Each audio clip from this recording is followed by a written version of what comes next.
Can the Maple Leafs get their game right against the Flames? You're listening to the Locked On Leafs podcast, part of the Locked On Podcast Network. It's your team every day.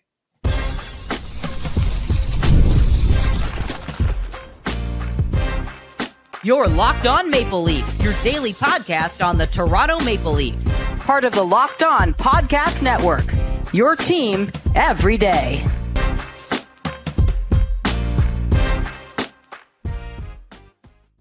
Hello and welcome into the Locked On Leafs podcast, a daily Maple Leaf-centric podcast hosted by myself, Mike DiStefano, and my co-host, Dave Morassutti. Today's episode is brought to you by FanDuel.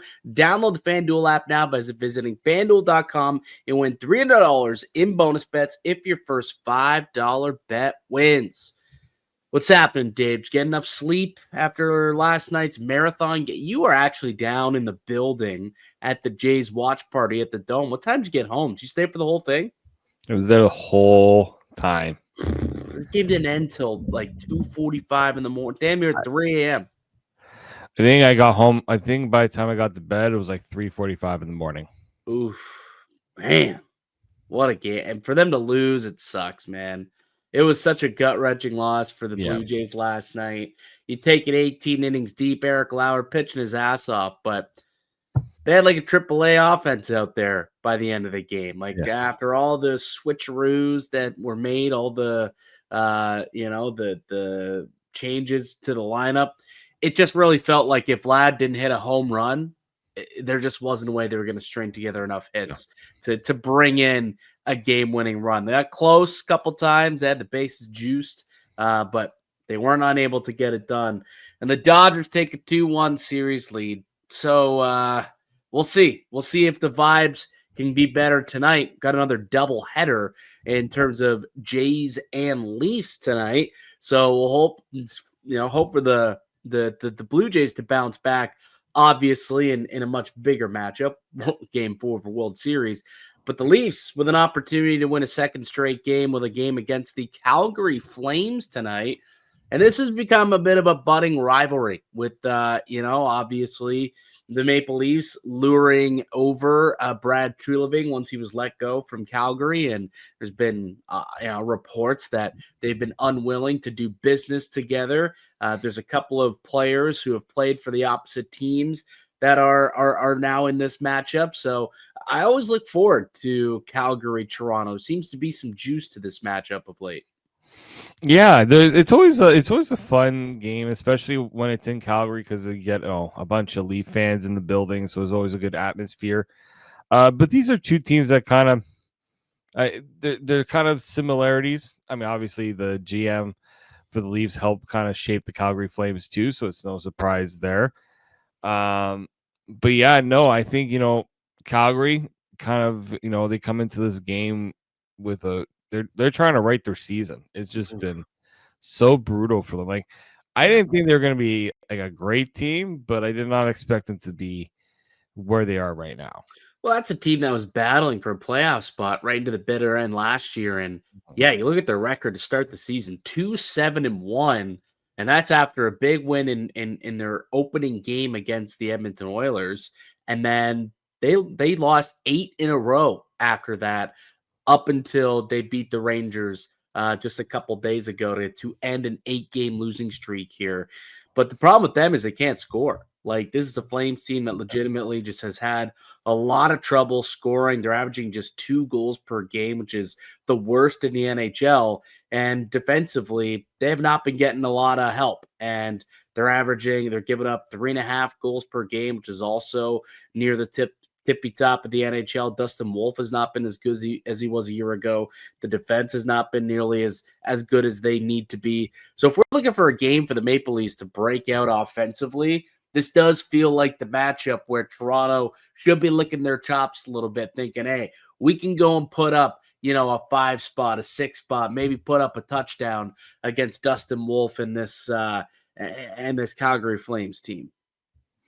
Yeah, no, this is a good opportunity for the Leafs. And look, the Leafs have had some luck against Dustin Wolf getting some goals behind him. Like, this is an opportunity for. I know Toronto's got their own question marks up front, but I think it's a good opportunity for them to get their offense kind of humming a bit here. And like they to give the Leafs credit, they were finding a way to get offense going against Buffalo. Like they were guys lower in the line were able to contribute. But I think if you're looking at the top guys, this is a matchup that they have to take advantage of.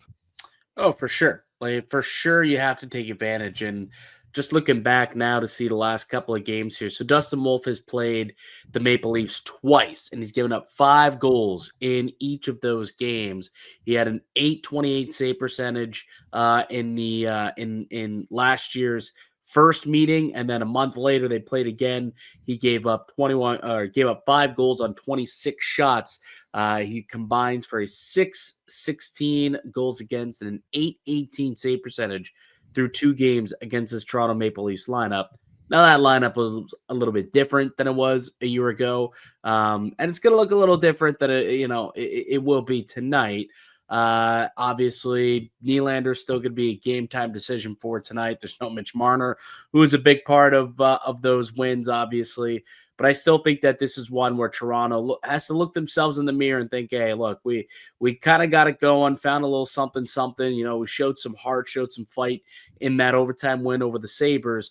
Let's go out there and collect another victory. Let's get 2 in a row, and let's get cooking here. It's game 10 of the season. Like, they got to start getting their act together and start finding ways to string together some wins and put themselves in a good position. So they have to think that tonight is an opportunity to do that against a reeling team here in Calgary. They've had a lot of success over them over the last little bit. Their last 10 games against one another, they're 8-2. They've they've won 6 in a row. And the last couple, obviously, we just mentioned, they torched them, outscoring them 12-5 in those last 2 games. So Toronto should be very much intrigued when it comes to tonight's matchup. Let's take a quick break. We'll come back. We'll look at the lineups on both sides. Any changes to Toronto? We'll tell you next here in the Locked On Leafs podcast, part of the Locked On Podcast Network. It's your team every day.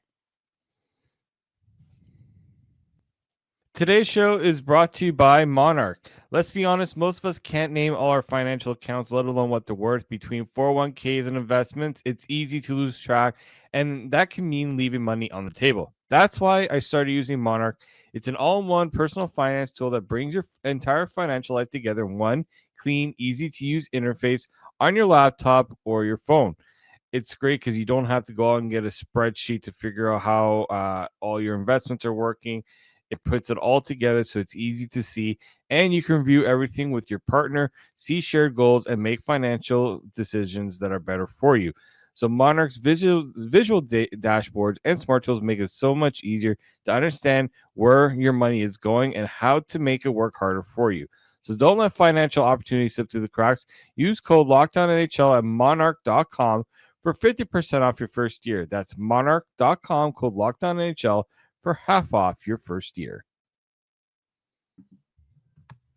Welcome back into the Locked On Leafs podcast. Mike DiStefano and Dave Morassutti with you, as we are each and every weekday, Monday through Friday, brand new episodes of the Locked On Leafs podcast, available wherever you get a podcast, Spotify, iTunes, Apple, wherever you get it. You can also find us on YouTube as well. The Maple Leafs back in action tonight after a couple days off. They're taking on the Calgary Flames, who have traveled across the country to play Toronto. They have lost 8 of the last 9 games, but they did break an 8-game losing streak the other night with a 5-1 win over the New York Rangers. So, hopefully the Leafs aren't getting them on the upward swing, maybe hoping that it's a little bump in the road for Calgary there. But let's take a look at what Toronto will be deploying as in terms of a lineup tonight, because little up in the air when it comes to who's going to be in their starting lineup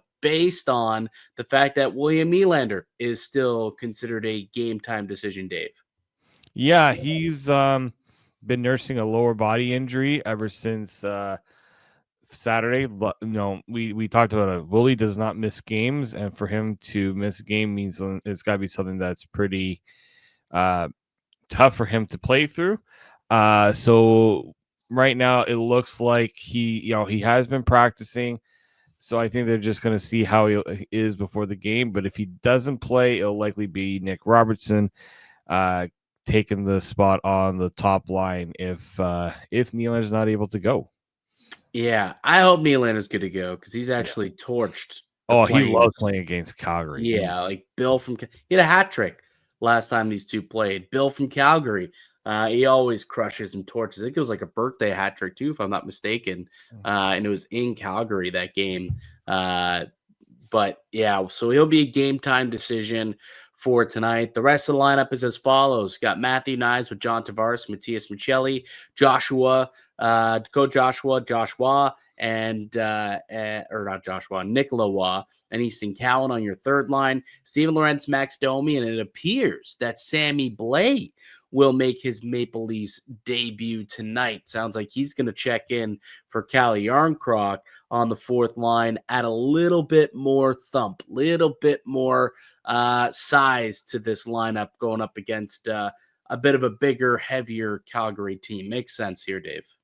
Yeah, and Calle Jarnkrok, he's kind of a game time not really game time. He's unlikely to play because he's been dealing with the foot injury. He took a shot off the foot Saturday, so I guess like they thought maybe he could go. Doesn't look like it. I like to see what Sammy Blais can do. You know, Calgary's got a team that's got a lot of like guys who play that grinding style. They got that intensity, so it would be nice to see. You know, you add that element and see how it does. I'm not expecting a lot of offense out of Sammy Blais. That's not his game. But it'd be nice to see him provide a little bit of snarl to that fourth line. And defensively, no changes really. Simon Benoit is going up with Jake McCabe, Morgan Riley and Phil Myers, and Oliver Ekman-Larsson with Brandon Carlo. So, shaking up the defensive pairings here for this matchup. What do you make of that, Dave? I don't hate it. I just think that, Benoit Myers, I don't think that pairing would really work that well unless you and like Jake McCabe had a better game, and I think those two, Benoit and McCabe, have played together before. I think you're trying to ignite some sort of something different. OEL and Carlo could be a very interesting pairing. I think if you give them the right matchups, they could work well. But Riley and Myers, that's going to be purely, I think, a lot of offensive zone situations. I would think that would be it. And being at home, you can kind of pick and choose when you want to send those guys out there. The advantage of having home ice in that regard. And then Anthony Stolarz is your projected goaltender, I thought I saw. So yes. Another start here for Stoley, the goalie, who was hoping to bounce back after a bit of a tough couple games. Been a bit of a rough start, I would say, for Stolarz. He definitely hasn't been as good as he was a season ago. I'm not going to put that all on him. Defensively, this team hasn't been as good, but he hasn't, made nearly as many, stolen as many games, I guess you could say, as he did a year ago. Now, should you expect that out of a sub $4 million goaltender? Maybe not, but we didn't expect that out of a $2.5 million goaltender last year either, and he gave you that. But Stolarz in the lineup tonight, starting between the pipes. Hopefully he can get his game back in order as well. All right, Dave, on the other side, what's the Calgary Flames lineup look like? Let's take a look at their lines currently. You've got Jonathan Huberdeau with Nazem Kadri and Morgan Frost. You got Hanzik, Backlund, and Coleman, Farabee, Connor Zary, and Sharon Govich, Lomberg, Kirkland, and Coronado. That's a tough line right there. You got the Lamborghini, you got Kirkland, and you got Matthew Coronado, who they nickname the Bull because he just bull rushes you on the forecheck. That's a big reason why you see a guy like Sammy Blais out there, along with a guy like Coleman is obviously a big power forward. But hey, this is a team that has been struggling, right? And they finally got that winning taste the other night in New York.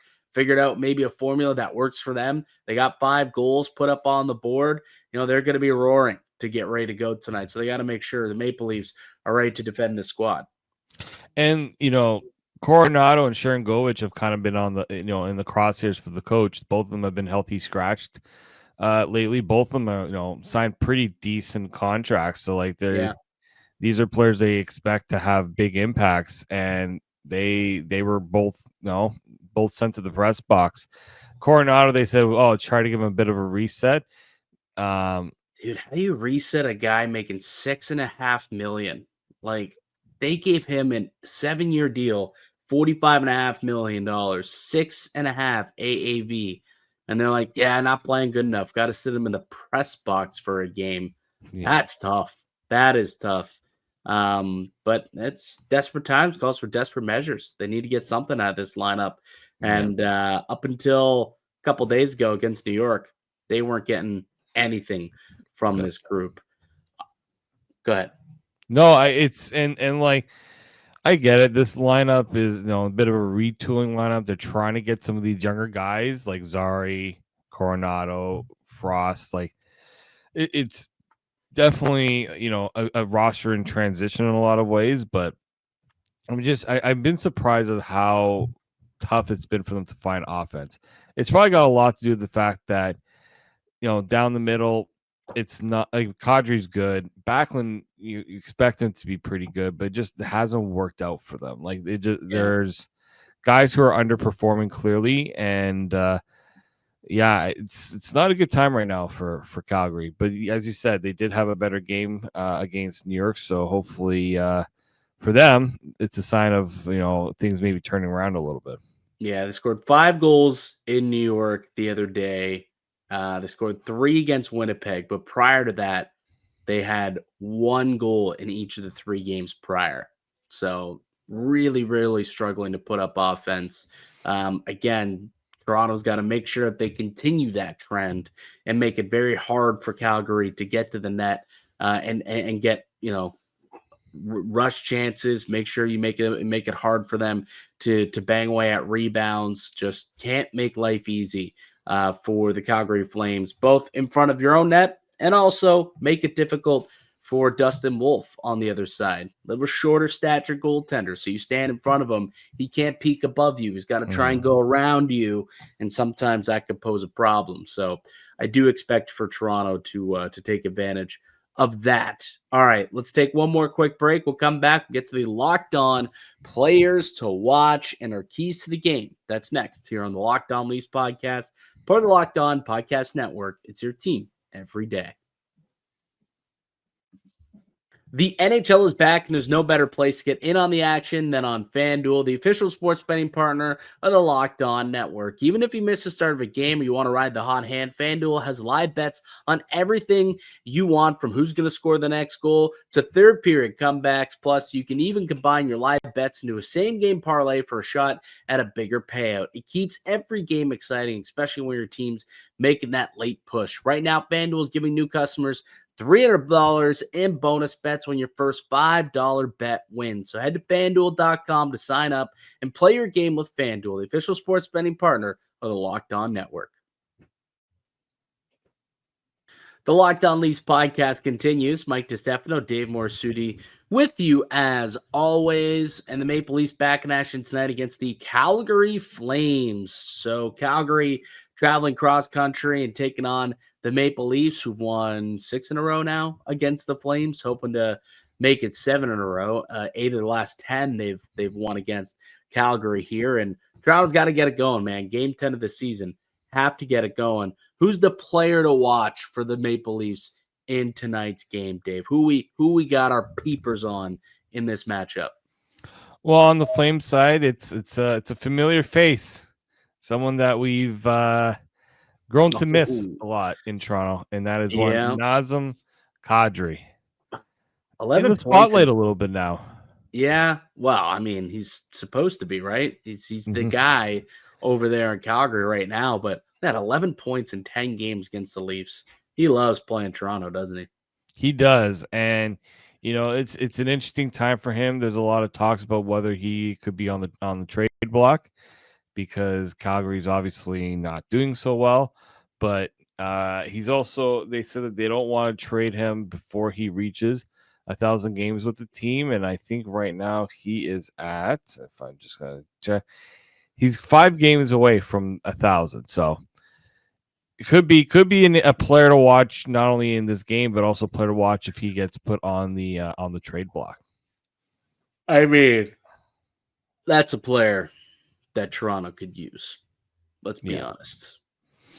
That would be someone that would be very intriguing. The Leafs looking for a little jolt in your top six. Kadri would give you a jolt. He definitely would. Yeah, absolutely. Let's take a look at the locked on player to watch for the Toronto Maple Leafs. Speaking of milestones, Dave, looking at John Tavares as our locked on player to watch. He's sitting at 499 career goals for John Tavares, one away from 500. He's going into this game tonight. He has 12 career goals against Calgary in 33 career games. Dave, does he make it 500 tonight on home ice? Does it happen tonight? I like the chances. I do think that he's hopefully what he did against Buffalo, that goal he scored gives him a little bit of a jolt to really push this team forward. And I do think that this is it'd be nice if he got it done at home too. Just another one of those great opportunities for Tavares to have another nice moment in front of the Leafs crowd. Absolutely. And he's really been one of the only guys performing on a consistent basis right now. Mm-hmm. He's got 12 points so far on the season, so over a point per game. And what's that? 3 of his last 4 games, he's had 2 or more points.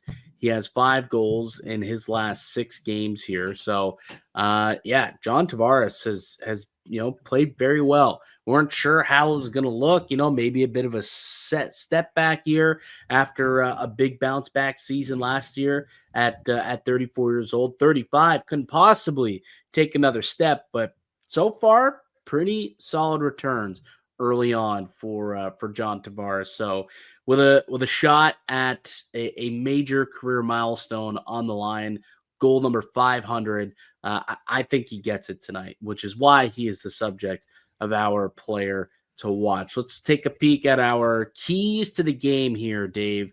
The keys to the game for the Maple Leafs to come out victorious against the Calgary Flames. I think first and foremost, they got to play physical. There's a bit of a heavier lineup out in Calgary. It's that West Coast type of style, heaviness to them. They have to play physical. They have to make sure that they forecheck, back check properly, and clear the net. Got to clear the net for Anthony Stolarz, and also make life difficult for Dustin Wolf, by crashing the net, getting traffic, and winning those net front battles. That, to me, is going to be key against this Flames team. Yeah, I mean, look, they need – take Anthony Stolar's advice. Go and get in the goalie's kitchen, right? You're talking about John Tavares. That's something he does very well. Yep. He's been one of those guys that's willing to go to the net and try to get those opportunities in the hard areas to score. So it wouldn't surprise me if he scores his 500 that it's a goal like that where it's in front of the net, whether it's a tip, whether it's a rebound or something, because that's what he does well. And I think we saw Jake McKay get a little more physical after taking Alex Tuck to school there. And the lineup changes like you're expecting. I think this blue line is going to be a lot more physical. They're going to have to be, as you said, like this is going to be, I'm expecting this to be a pretty chippy game between these two teams. Oh yeah, totally. Absolutely. And the Leafs are going to have to step up and not shy away from the physicality in this game. They also got to make sure that they avoid turnovers. I mean, every loss, we're sitting here talking about the turnover margin and how poorly they handle the puck, whether it's in their own end, whether it's in the offensive end. They just have to avoid those turnovers and maybe create some themselves. Would be great, especially in the offensive end. It's been talked about so much by Craig Berube, the one and done offensively. They get one chance and then they're done. That was something that last year and really for the last few seasons, they've been able to generate wave after wave after wave. And a lot of that is forcing turnovers and retrieving pucks in the offensive end and, forcing turnovers, whether it's batting down sticks at the line or it's a little stick lift to get the puck back, some steals, some swipes. have not done that a whole lot. So the turnover battle is going to be key here, I think, against the Flames. So avoid turning the puck over specifically in your own end, and then try and force a couple yourself in the offensive end. Give yourself a couple more opportunities on net. The one and dones, it's a big problem. It's a big reason why this team has not scored nearly as much as they have been in the previous season. So maybe that's part of the key for tonight as well. Yeah, they get in trouble when they get their turnovers and allows these odd man rushes, and the opposing team gets a big rush. They're not stopping them in the neutral zone either. So like the counterattacks really giving the least problems. Like that game against New Jersey was a big part of it. I'm sure if you're Calgary, if you're Ryan Husky, you're telling your team play with some speed, create a counterattacks on this Leafs team because they're struggling right now to stay disciplined and to catch up when they make a mistake. Yeah. So those are the keys to the game for tonight against the Flames. And a reminder, actually, that change in start time. What do you have, 6 p.m. puck drop tonight, Dave? It is a 6 p.m. puck drop, yeah. Yeah, 6 p.m. puck drop down at Scotiabank Arena, which means you should be able to get through at least 2 periods before you have to switch over and watch the Jays game. Hopefully, the Maple Leafs can make it a romp by then. Go ahead, make it a 6-2 game after 2 periods. Yep. You can safely switch over to the Jays and be comfortable knowing that that's a win in the bag for Toronto. All right, that's gonna do it for us here today on the podcast. Unless you had anything else to note there, Dave? Joseph Woll, Brad Trilling said that he's not expected to come off LTIR by the time he's eligible to, which would have been November 1st. Looks like he'll have to get in. I mean, we expect this. We talked about this. He'll have to get some conditioning games. November 8th. That's my guess. We'll see how that goes, but yeah, that's looking more and more likely as you predicted. So just hold that one in the win column for you, Mike. Yeah, nice to see that he was on the ice though. Yes, at the very least, was on the ice with the team today, fielding pucks. So that was good. All right, that'll do it for us here today on the podcast. I'd like to thank you all for listening and supporting the show. You can subscribe to the Locked On Leafs podcast on all platforms, Apple, Spotify, podcasts, wherever you get your pods at for daily Maple Leafs content. Follow myself on Twitter at Mickey_Canuck. Follow Dave at D_Morassutti, and follow the show as well at Locked On Leafs. We'll be back with another episode for you guys tomorrow to dig in to Leafs Flames tonight. Go Leafs, go. Go Jays, go. Until then, we'll keep it locked right here on Locked On Leafs.